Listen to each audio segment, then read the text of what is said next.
All right, guys. Well, I did a monologue for Patreon earlier for those of you that are watching this on YouTube, and I was explaining that I have respiratory problems right now.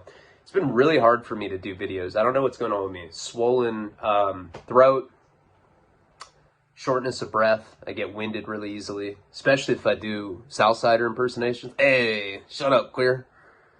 I can't even do it right. I was doing it earlier, and Karina's like, "You sound German." That's how her voice sounds. Yeah, I'm all crisscrossed right now. So bear with me. I'm going to try to do one because I do believe that the show must go on. And I'm really making an effort to go full force again like I used to. But I am having difficulty breathing. So if I die in the middle of recording this will be like some Blair Witch Project story. Someone will find it and be like, "Look at that guy. Guy's fucking tight." All right. Like, comment, subscribe. Check out patreon.com/RyanLeone. The links will be in the pinned comments.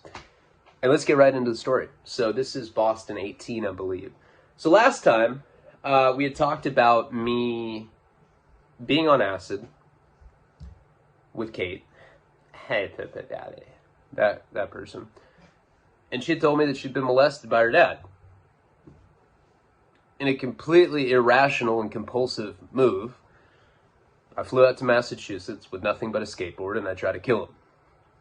Didn't work because he was some gargantuan rainforest warrior. And I ended up getting my nose broken. I originally got arrested for home invasion, which is a very serious charge. You get like 30, 40, 50. You can get a life sentence for that in some places. But the charges got dropped as soon as I started threatening that I would expose him for the chomo that he was. I did get my nose broken, lost my skateboard, flew back to Santa Barbara. Before I flew back, though, I had put up a bunch of flyers. I flooded this town with flyers saying that he was a chomo. Local child molester. And it was like some super jolly Christmas photo that I'd taken from a family portrait. So it really just kind of looked way more, malevolent than if it was like some mugshot.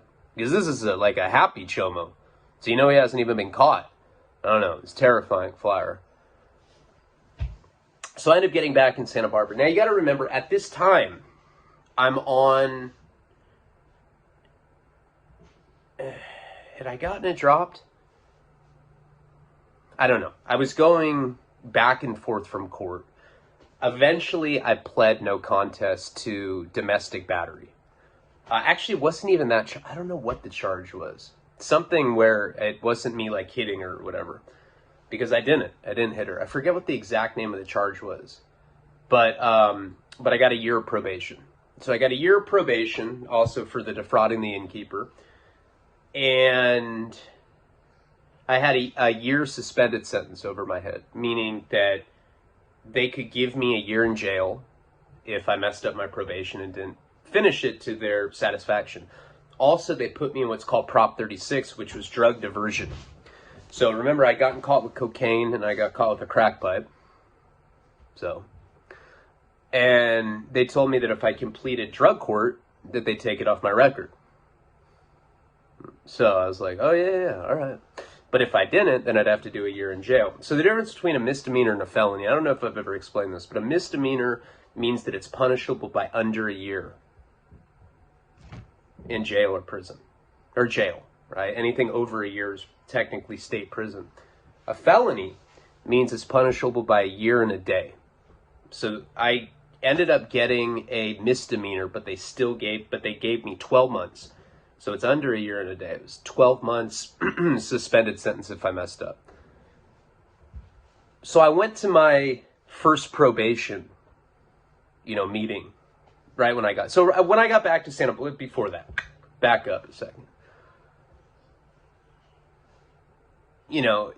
Kate was not happy that I'd done that. In a lot of ways she was... I think embarrassed by it because I think she was on acid and didn't know how to control her feelings like she normally would, and they just kind of like came out. And she's like, my dad did this to me. I don't think she would have ever admitted it to me under other circumstances, but she did. And not only did she admit it, but I went and flew all the way across the country trying to kill him over it. And I called him on the phone beforehand and told him that I was going to do that because he was a child molester and he had molested his daughter.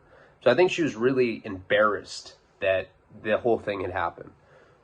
She was hard to read. Never really knew what was going on, in her head. And her bulimia, as she was the first girl that I dated that had an eating disorder, but like I'd go on to date a couple others, just one more. Dated 2 girls that were bulimic. And it really, all jokes aside, it's sad to watch someone deteriorate to an eating disorder because no matter what, she can look in the mirror and she can look like, whatever. She can look great, but she'll always be looking in the mirror and be like, I look like Poo Poo Daddy's wife. Like there's this fixed image in the mirror of what she thought. It's body dysmorphia. And so she spent hours in front of the mirror being like,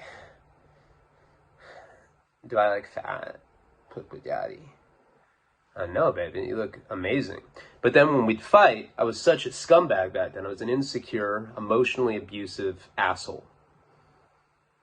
Hey, at least I can admit to it, I'm not saying that makes it right. Definitely wasn't. And I can look back on it and I can see how wrong I was because anytime we'd fight, I'd say really mean stuff to her. Like, next time you make yourself puke, I hope you stick your finger down your throat and you fucking choke on it and die, you fat slut. She'd be like, do you have a bump? I'm emotional. That's not nice, For any of you laughing, you're a piece of shit. It's not funny to laugh at someone like that. No, I really do feel bad about that. But I would say stuff like that because this is the thing. When you're in a toxic codependent relationship like that, you figure out what the other person's insecure about. Like for me, I have a small dick. So when I'm fighting with anyone, even if it's like one of my homeboys, like, yeah, you have a small dick, bro. Like, oh, come on, man. You said some other shit. I'm like anything but that. And girls will say that too. And then once girls figured out that like punk and bitch and lame in prison are like words that you get stabbed over. Now anything that I do, if I don't take, Karina will be like, you didn't take the trash out, bitch. Oh my God. And that's what happened. No, she doesn't really do that. But that's what happens when you're in a codependent relationship. You figure out what really hurts the other person, you bring it up constantly. And for her, it was a weight thing. And being 18, I didn't realize the gravity of what I was saying to her, how badly that damaged her. I'm sure to this day she's affected by it. Like, obviously, she was already struggling with body dysmorphia issues. I'm losing my breath. And then here I am just like pouring gasoline on that fire. So we were living in motels at that time. Now remember, we're off heroin, at least to my memory, we were, I know we zigzagged, back and forth from being on heroin and being off, but in my memory, I'm pretty sure that I was off heroin at this time period because I remember this happening. So we're living in motels. Eventually I get sentenced to, what I had said before, drug court, year probation, all that stuff. And I had to go to drug class as well. For me to qualify to be in that program, they said that I had to have an actual residence or live in a sober living. Now, I lived in motels at the time. Now, remember, we're like lugging around a lockbox full of 1 kilo of cocaine. Oh, yeah, come on. Just cruise over to the hotel. Now we'll talk. Hey, what's up, Pio? All right, search my room. Go ahead, man. All right. Yeah, right. There's no way that was going to happen. And they told me that a motel wasn't an adequate address. That's considered transient at that, which is bullshit. It's like, I don't see how living in a motel goes against their rules or whatever. But I guess maybe because hotel rooms are interchangeable, and when you're on probation, they actually have to know a physical address of where you're going to be at all times. Something like that. We were blowing through money left and right. Now remember, my plan was to get that kilo, become a coke dealer. That's what, in my mind, I'm like, yeah, I'll get 1 kilo, never have to work again, fuck it. We probably sold 3 or 4 grams out of 1,000. Remember, I hallucinated my teeth falling out, and we were just going balls to the wall on cocaine at that time. And we were staying at motels every single night, staying at weekly hotel rates, getting kicked out of a lot of places because we had so much weird traffic. Once I knew that I had to get a place, this is before I even saw my PO for the first time, I knew that I had to go find a place to rent. Now, being 18, I'd only had one other place, on my own. And that's when I was at that program in Worcester, Dynamite. But they provided the apartment for you. I never had to, sign a lease agreement. I didn't even know how any of that stuff worked. I think back then, it's not like now where you can get on these different apps and look for a place. I think back then, we were literally looking in newspapers with a highlighter. Like we were in some movie in 97 or something. Maybe Craigslist was around. Whatever the case, we started looking at apartments and we're coked out of our minds. Another thing about me is that I smell like shit sober. I'm just not a very hygienic person. I don't even know if I'm good at wiping my ass. Because it's not normal. When I take my pants off, it blows the room up. And I'm like, the fuck? I could have just showered 30 minutes ago, and it does that every time. The fact that I can get hot women is just boggles my mind. And I do not deserve her. My dick stinks. It's true. I don't care if you don't think that's funny, whoever that was. It does stink. That's me when I'm sober, my shit stinks. When I'm on drugs and I have pussy zits, spewing out of my face, frozen jizz squirts. That's what it looks like. It looks like icicles of jizz all over my face and clusters of acne. And I stink. And I would wear these baggy hoodies, long greasy hair, pubic goatee. I'll try to make the thumbnail for this if I can remember a photograph of me during that period, and you'll be like, oh my God, that's exactly what you look like. So we'd go look for apartments. And they'd be like, what do you do for a living? And I'd be like, nothing.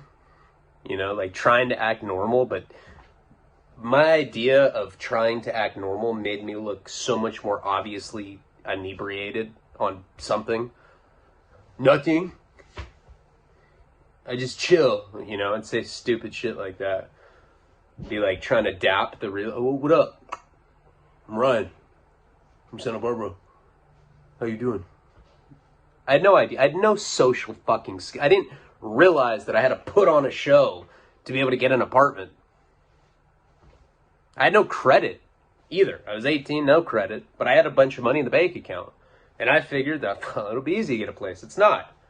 It's gotten progressively harder as I've gotten older and gotten more felonies, and my credit reflects that of somebody that has smoked a lot of freebase.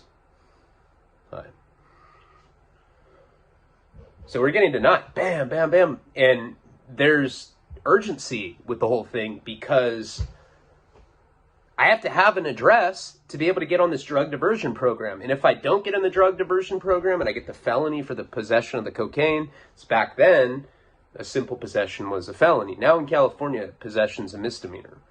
Back then it was a felony. And if I didn't do the drug diversion, I was looking at doing that year in jail. Maybe even more than that. I don't remember. I know that I had a year hanging over my head for the domestic thing. I don't know. It doesn't matter. There was some reason why I had to get in that drug program or drug court in order not to have to do time. I remember that. So we're getting desperate. We're really hunting stuff down. Finally, we find this place that's on, I believe, Anapamu. Same street that Santa Barbara High School's on. And our landlord was like, you know, some clean-cut white dude. Name was probably Luke or something. Hey, what's up, man? I'm Luke. Ryan. No, that's not. I was like, oh, hey. Oh. And like, by that point, I was just like, hey, here's my bank statements. I have like, you know, I had like 50 G's and they're not 80. You know, I bought the engagement ring, the cocaine, all that stuff. And I just showed this guy. I don't even remember his name, but he, like I said, it was some clean-cut white guy. I was like, I have this in my bank account. I'm like wavering from exhaustion, sorry. You know, from trying to find places. And by the end, I was like, you could barely stand. It was like I'd done 12 rounds or something. The guy's like, oh, all right. Well, looks like you have the money to pay for it. What do you do for a living? I was like, I'm a pro BMXer. I don't know why I said that. I've never been into BMXing. Should have said skateboarding or something. But that's what this guy thought I was. He thought I was a professional BMXer. Because like at a certain point, I had to come up with like some backstory. So yeah, I ride bikes professionally. Mm-hmm. Yeah, all right, cool. So I ended up moving into this place. Now this place was like, it was a pretty big house that had been like divided in two. And this was like half of the unit. But it was still pretty big. There was a kitchen.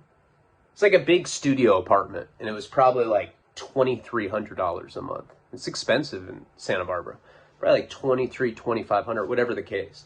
And I had to give him first last month's rent, like a $5,000 deposit. I don't know. I gave him like 10 grand to get into this place, whatever it was, something like that.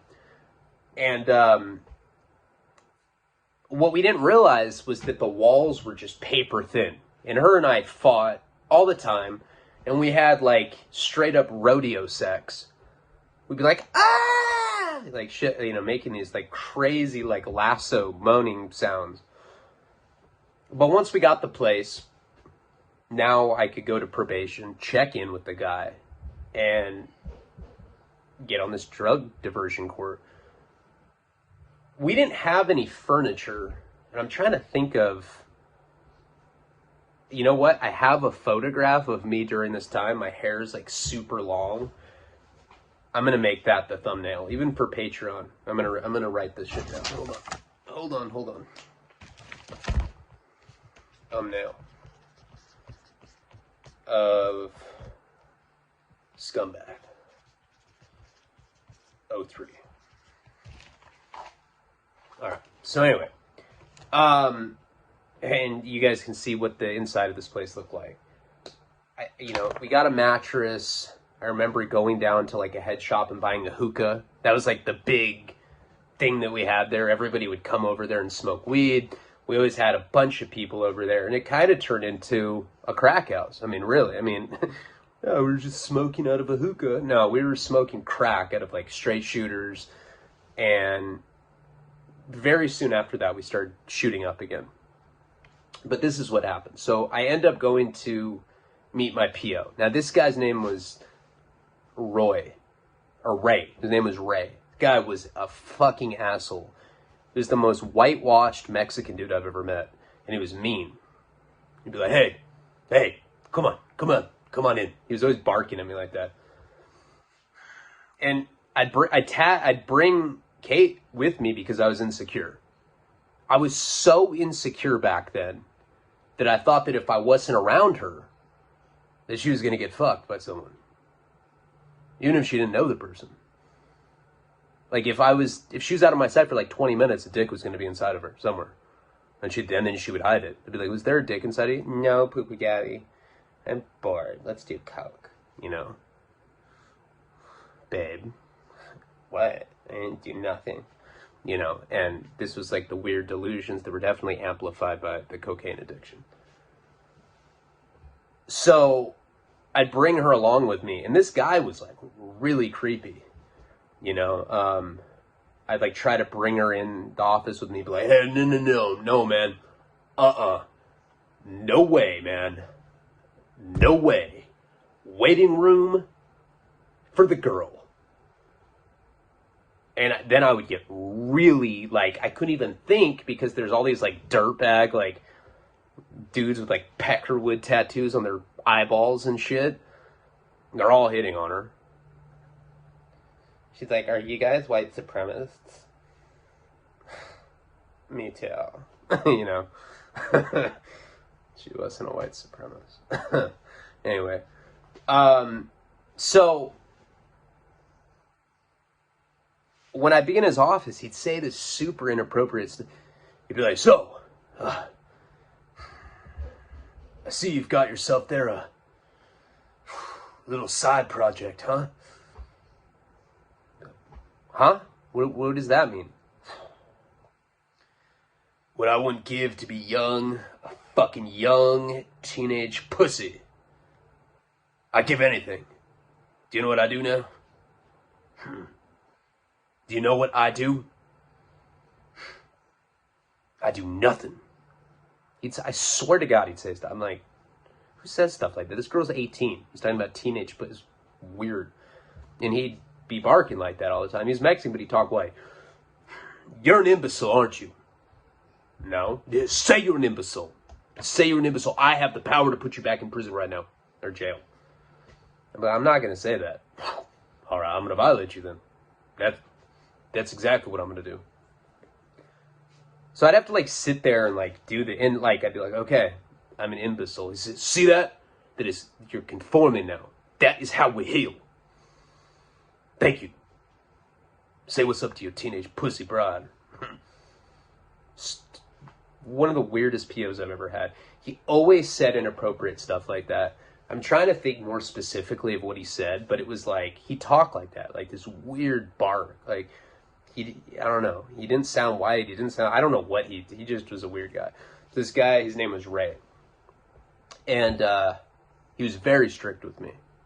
You know, he's like, "I would be coming to your house more than a few times a month, and if you don't open the door, you're getting violated immediately. Do you understand that, imbecile?" Yeah. So after I met him, you know, I'd like go out and Kate would like be drawing swastikas with like red Sharpie on like someone's arm. She's like, "Hey babe, I'm just drawing." So we end up leaving, and shortly after that, so now I'm on drug testing, right? This guy Ray, he enrolls me into a place called Project Recovery.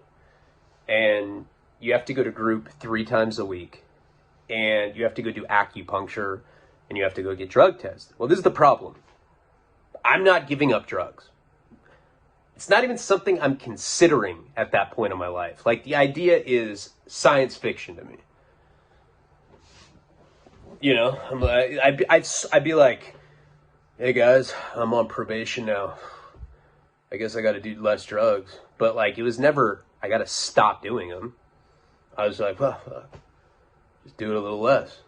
Hopefully I won't get in trouble. But now I was getting tested. And shortly after that, so I'd have to go to this place called Project Recovery, and I'd be coked out of my mind, you know? And that place was a joke. Everybody there was using. We'd have to line up and we'd have to get drug tested. And I remember the first time that I got, so you'd go get acupuncture, and you'd have to sit in group therapy. And then this whole thing was like 3 hours. Kate would be at home. I'd be sitting there biting my nails, just thinking about her. I'd be like, fuck, I know she's cheating on me. I know it. And the whole time, that's all I could think about. And then we'd stand in line, and we have to get drug tested. I remember the first time I got drug tested, I made no effort to try to conceal it, nothing. I was just like, oh, whatever. I peed. And, like, I had to go sit in the waiting room, and they're like, Mr. Leone? Hey, man, you came up dirty for cocaine, marijuana, benzodiazepam. I'm going to have to refer you to Marcel. Sorry, man. I'm like, who's Marcel? Like, ooh, it's the program director. You don't want to go see him. I got no choice, man. I like you, Ryan, but I got to send you to see Marcel. So I hadn't met that guy yet, but I guess Marcel Myers, he's kind of like an infamous character in Santa Barbara. He's the guy that runs Project Recovery. And he's this, I don't know what his accent is, but I'm pretty sure I've talked about him before. You know, he was this like, maybe, I don't know, Middle Eastern or something. but I'd have to go to his office. You know, his office was in a completely different location. So I went to his office for the first time, and he sat down. He's like, Mr. Leone, I see you get dirty drug tests for benzos, marijuana, cocaine. He's like, do you know what I used to do when I was a drug addict? I used to let other men fuck my wife, huh? Well, I hid in the closet, and they'd fuck her so that I could get drugs. Yeah. I'd be like, yeah, so? Oh, so? You've obviously never been in love, Mr. Leone. I was like, I've been in love. I've just never pimped out my girlfriend for drugs. You're a piece of shit, dude. Oh, no, Mr. Leone. It only gets worse as you get older. So that was the first time that I met him. He kind of like let me off the warning. Told me the story about how he used to pimp his wife out while he hid in the closet. I'm like, did you beat off? Yeah, Mr. Leone, we don't joke about my past. No. That's what we don't do. No. I'm going to give you a warning this time. You do it again, boom, jail. All right, whatever. Right. Again, I had no plan of getting off drugs. We were just living in this studio, smoking crack all day, every day. That was our life. That's all we did. Once in a while, you know, like go for a walk with our eyes all big. We fought all the time. And I started meeting some very unsavory characters at these group therapy sessions. So there was this one kid, I forget what his name was. I don't remember. But he was like, he kind of looked like Jonah Hill, right? Nerdy kid. Not saying Jonah Hill's a nerd, but I'm saying Jonah Hill looks like a nerd. I really like that guy's acting.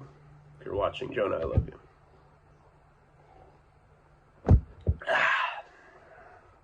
So I met this guy, let's just call him Jonah, because I can't even think of another name for him. I don't remember. This was when I was 18. And so I met him, in my group. He was like the only guy there that wasn't like emblazoned in prison tattoos. He's the only person there that I could like relate to. Everyone else was like, was like picking food out with like a shank. Oh man, fucking hate these groups. But, so I started talking to him, and we'd get smoking breaks or whatever. And I remember at one point he's like, hey man, have you ever done shrooms, man? Oh, they're so fun, bro. Oh, I got some if you want to do them. I was like, hell yeah. I hadn't done any since Boston at that point. I'd done acid that time. Last time I did acid, I flew to Boston or to Massachusetts to try to kill Kate's dad. But I hadn't done mushrooms since Boston. So I was like all about it. Kate was waiting for me at home. She didn't know that I was going to bring this dude with me. He's like, yeah, man, I got him. And, I love mushrooms. Wait for a second.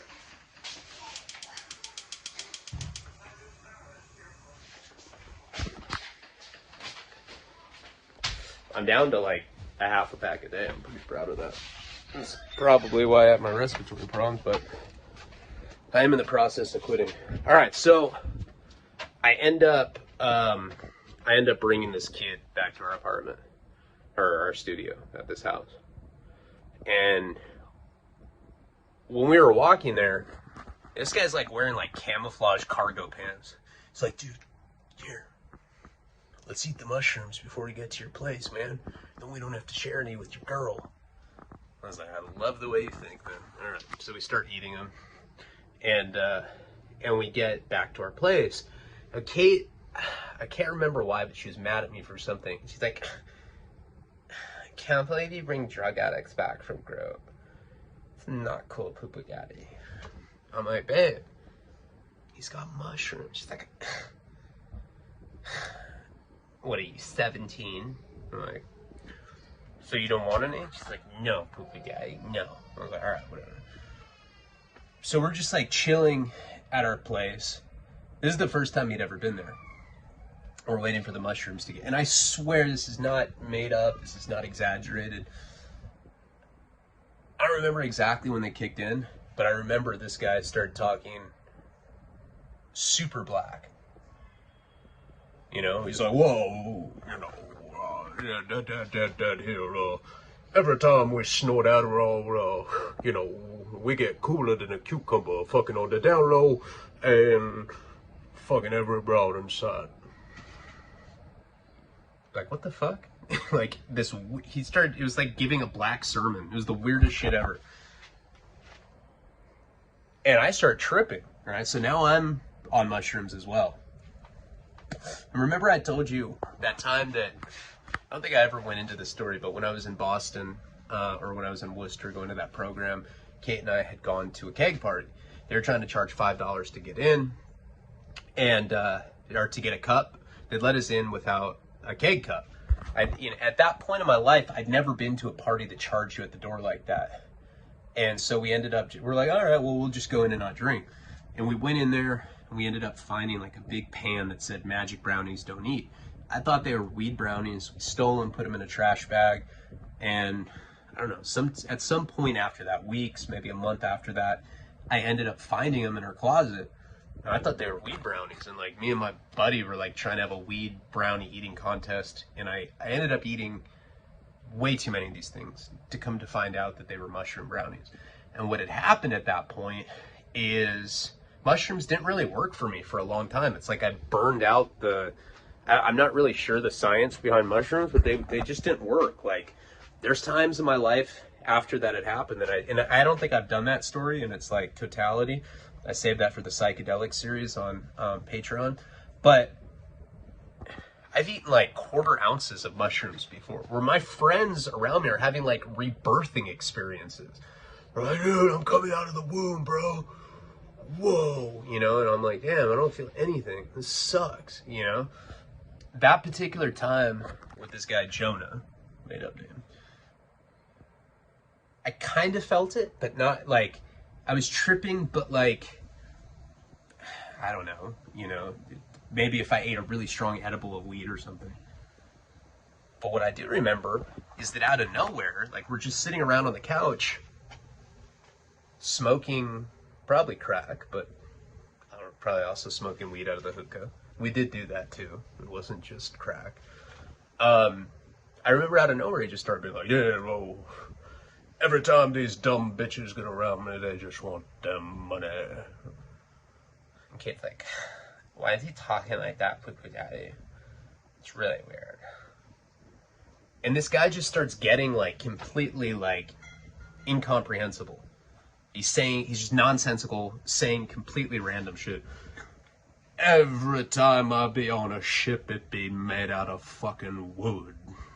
You know what I'm saying, homeboy? And I'm like, hey man, are you joking? Or do you, like, why are you talking like that? Because he didn't talk like that at all. Like, when I had met him at this group, he had like a real, like, you know, hey man, I got mushroom. You know, he was like this dork. All of a sudden, he was like some soulful black fool from like 1979. Like, he went all Superfly on me. And, oh man, these fucking bitches, they be tripping. They be tripping so hard on the motherfucking down low. And I know it got to a point where Kate was like, poo-poo daddy, I don't feel comfortable with him. I think you should go. So I had to kick this guy out. I was like, hey man, and remember, like, I'm slightly tripping. I mean, I can remember this pretty clearly. So I know that I definitely didn't think that I was a black soul singer.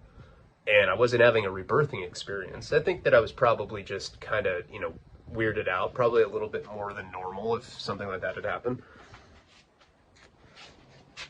And I was like, hey man, Jonah, whatever the fuck his name was. Hey man, I think my girl, she doesn't want you here, man. You're freaking her out. I mean, can you just start not talking like that? Alright, man, don't get your fucking flaps off of me, bro. Don't call me no bro. Hey, dude. And it was like it may be funny, but at the time, honestly, it weirded us out. Because, like, not only was he talking like that, but, like, his eyes were huge. He had, like, these crazy, like, big horse eyes. He looked huge. No, fuck with you, no. You look like a motherfucking cucumber. Get away from me, cucumber. Get away, man. Like, really, like, almost like an angry horse. You know, he had the mannerisms of a galloping, angry horse. It was some weird-ass shit. I was like, dude, did you hear me? You gotta go, man.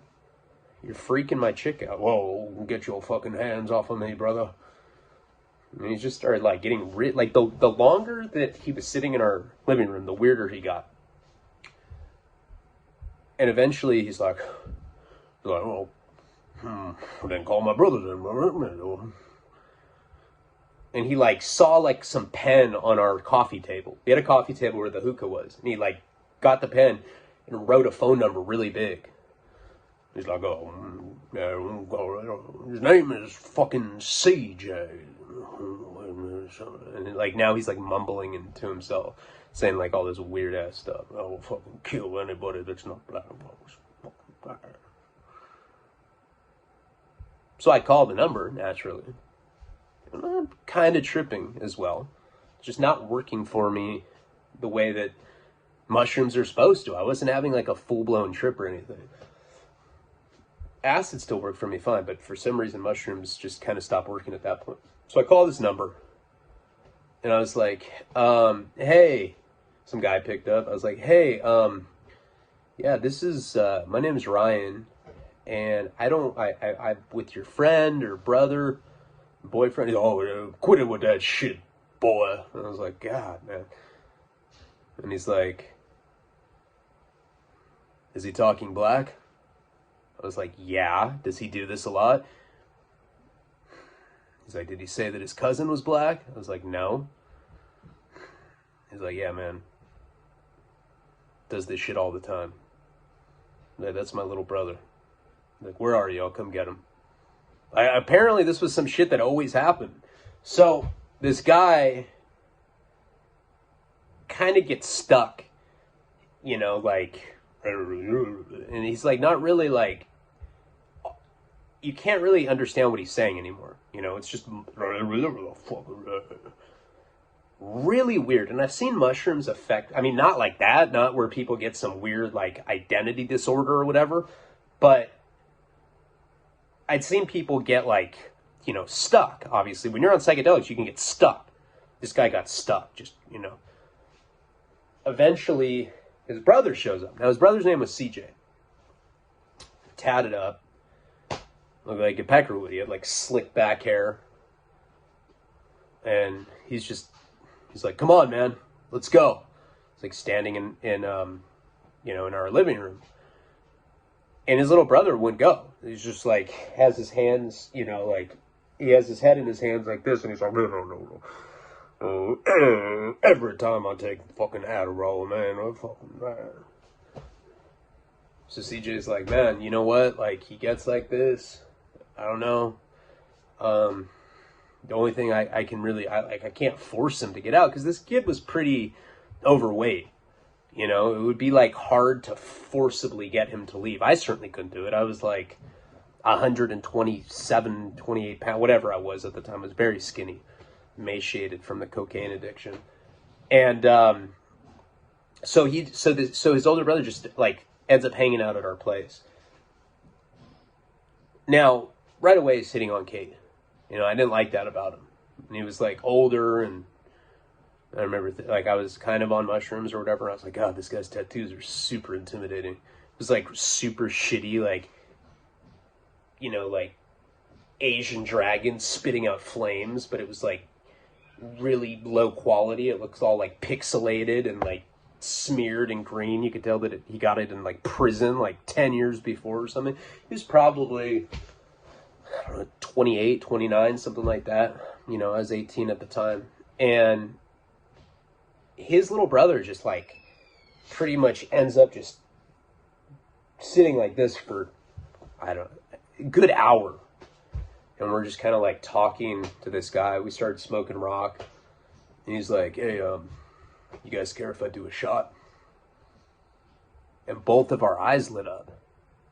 Like, ooh, what kind of shot? He's like, yeah, I do heroin. Yeah, that's right.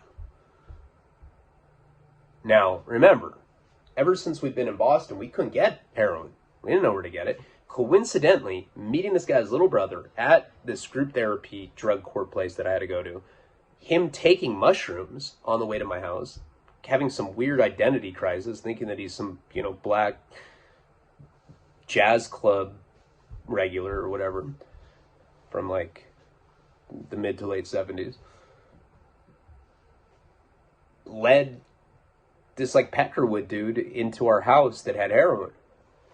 So he's sitting there cooking up a shot. His brother has his head in his hands the whole time.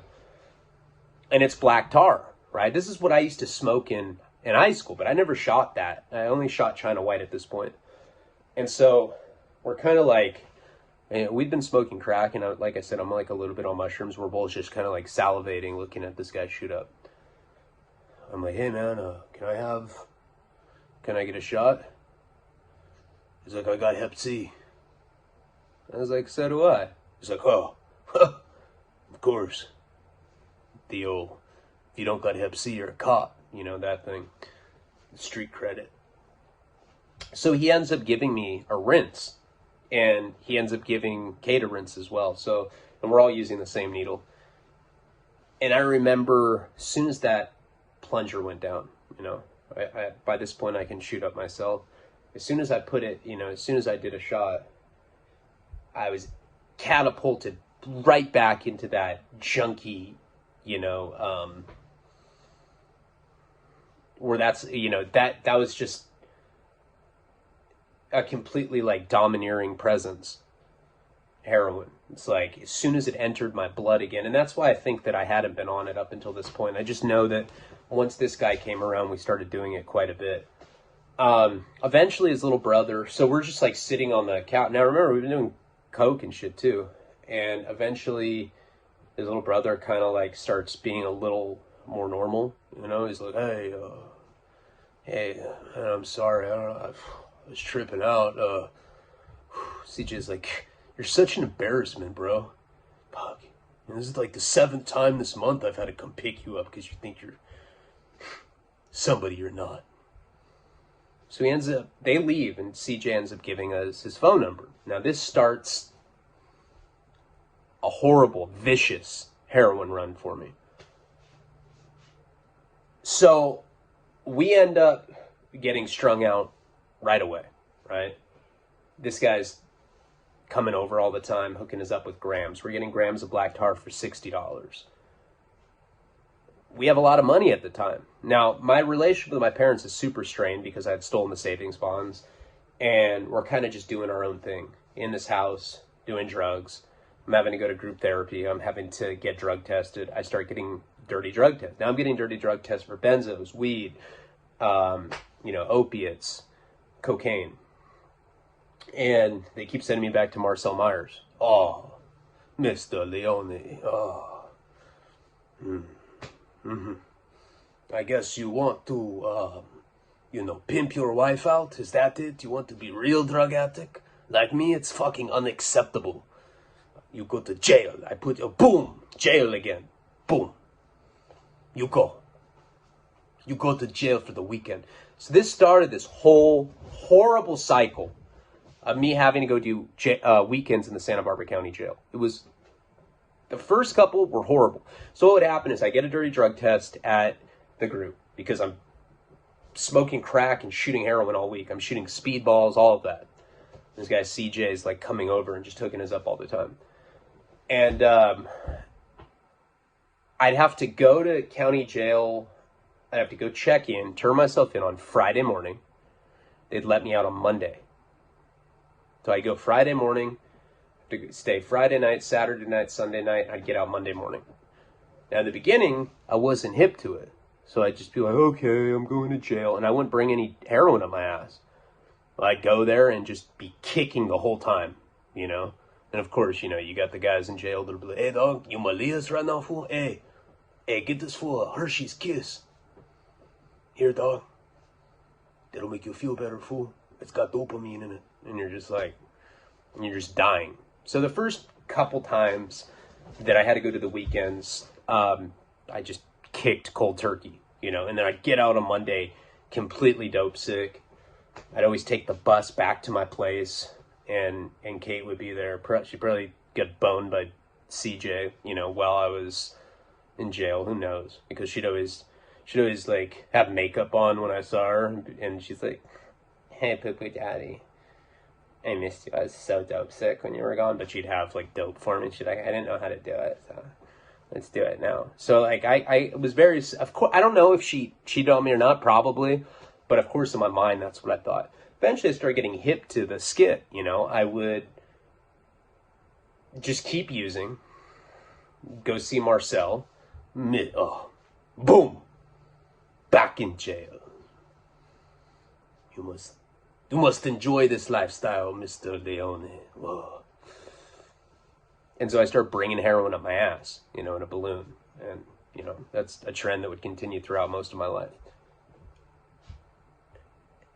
We start, even though we have money, we start getting in, you know, we start being like that typical junkie couple. I don't know why we never really bought weight. You know, CJ was our connection at that time. He was a heroin addict. He wasn't a heroin dealer. And what I think was going on was that oh man, I can only get a gram at a time. Because I think that it would benefit him to do that, you know? Or maybe we get a couple, you know? He never got, like, quantity for us. I think that by getting smaller amounts, he could charge us more and he could get more for free or whatever the case was. But he was just giving us, like, very finite, small amounts. Gram here, a couple grams, whatever. So we started being that typical junkie couple that would fight over the dough. Now, one night, we go to my friend's house.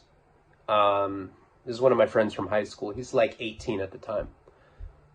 And that particular night, we stayed at his mom's house. You know, even though we had our own place, once in a while we'd go out, like stay over at somebody else's house, whatever.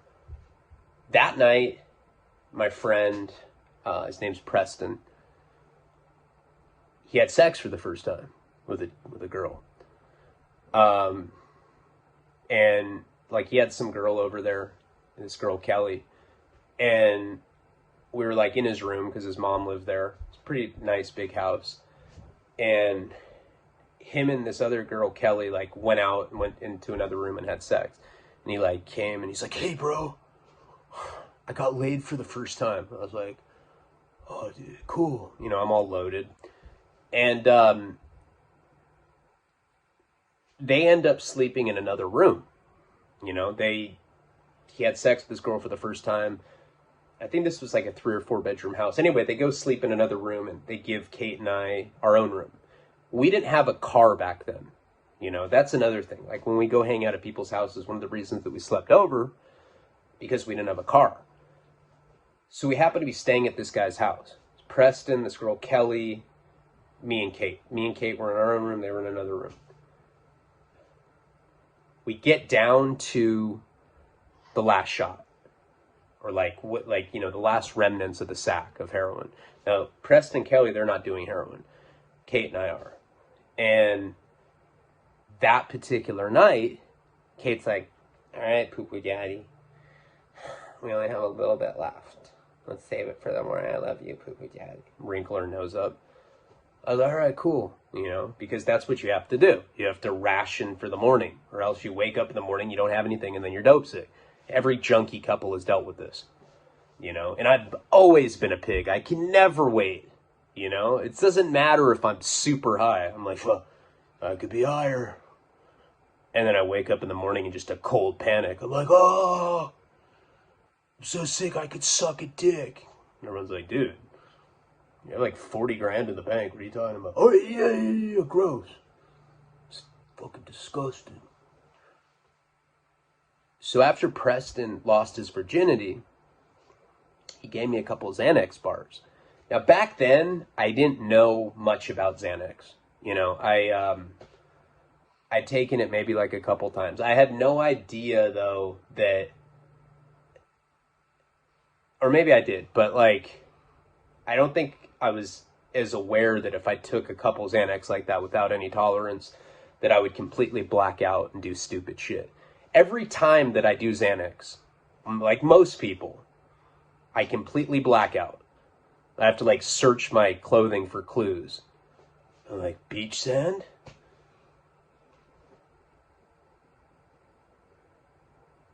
I'm trying to think of something.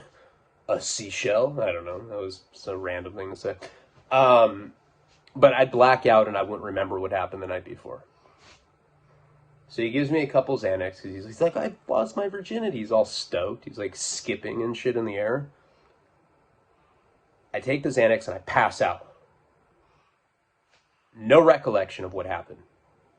I wake up in the morning to Kate being like, you're such a piece of shit, Poopa Daddy. And, you know, she looked like Chucky. Imagine, hey, Poopa Daddy. Imagine that face, but like angry. She looked like Chucky. Poopa Daddy. You know, and she's like attacked. She's like hitting me and shit. I have no idea why either. I just woke up to that. I'm like, oh, what the fuck? And she's like, you don't, Poopa Daddy. And she's like hitting me. I guess in my blacked out Xanax state, I had gone and done all the heroin. Shit that I was supposed to say for the morning. And she's freaking out. Now, waking up to this, I'm completely defenseless. I'm like, dude, get off of me. And I'm like running around the house. She's chasing me. And she ends up picking up a landline phone. You know, and back in that time, for my younger viewers that have no idea what I'm talking about, there's this phenomenon before cell phones called a landline. And they used to have portable phones.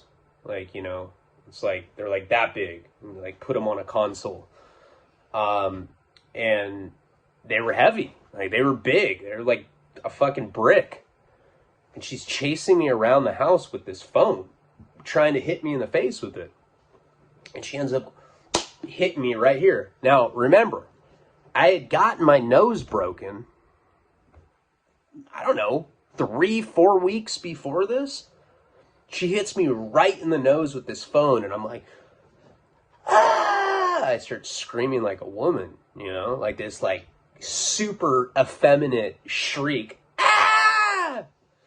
And blood's just gushing out of me. Well, this girl, Kelly, the one that my friend Preston had sex with, lost his virginity to, as soon as she saw me bleeding, she's like, oh my God. And I'm calling the police. Fuck that. So she calls 911. She's like, there's a couple drug addicts fighting. One of them's bleeding. I think he's on Xanax. I gotta go. She's like, I called 911, guys. And we both just like look at her. My nose is fucked. Blood's like spewing out of it. We're like, why would you do that? And we're like yelling at her. 2-3 minutes of us arguing, like basically us telling her how stupid she was for calling the cops. The cops show up there, you know, and they're like pounding on the door. Well, my friend Preston's mom wasn't home the night before. You know, we're staying at her house. I think the whole reason was because she was not there that night. So all of this is going on in her house without her being there. You know, like her hitting me with the phone, the sexual debauchery that had happened the night before, the Xanax, all of this stuff happened when she wasn't there. We were fighting with Kelly about calling the police. The doors start, ba, ba, ba, ba, ba, ba, ba. And we like look at it and I'm like, dude, just let's not open the door. You know, I'm like holding my face. All of a sudden the door opens because Preston's mom showed up, let the cops in. She's like, has her hands like, what in God's name is going on here? Why are there police? Ryan, why is your face bleeding? what's going on, Preston? He's like, nothing, Mom. And the cops just like run over to me. Now I'm the one bleeding. Like, get on the ground. I'm like, dude, I didn't do anything. They're like, get on the ground now. They stick their knee in my back. I'm like, God. I'm like, I'm the one, I am visibly gushing blood. But because I'm the guy, I get handcuffs put on me, right? Now, when I had gotten arrested for that originally, I did not hit her. I was chasing her, and I shouldn't have been doing that. I went to grab her. I fell on top of her. Shouldn't have done that. Definitely something I regret in life. But she hit me in the face with a fucking landline phone that had the girth of a brick. I regret saying that. But you know what I mean. And Kelly's like, no, he didn't do anything. She hit him. Arrest her. Of course, the cops don't uncuff me. They end up putting me in the back of a squad car. They're like, you're going to jail, junkie. I'm like, And I'm sitting in the back of the car. I'm like in tears. I'm so upset by the whole situation because I didn't do anything. I was like, God damn it. Why does this always happen to me? I don't get it. And I'm like banging my head against the glass. And then all of a sudden the cops come and they uncuff me. They open the door and they uncuff me. They're like, all right, man, you're free to go. And I see this other cop escorting Kate, and she's got hands behind her. She's handcuffed. And she's just crying. She's like, don't let him take me, Poopa Daddy. I love you so much, Poopa Daddy. She looked like that when she cried. I didn't say anything. The cops interviewed me after they arrested her. They're like, so, Mr. Leone, what happened? I'm like, nothing. Now, again, they didn't put it together that there was a restraining order against us. But now it's on record that this happened. This is the second time now that we've had police contact where we've been together. And we're not allowed to be like that, right?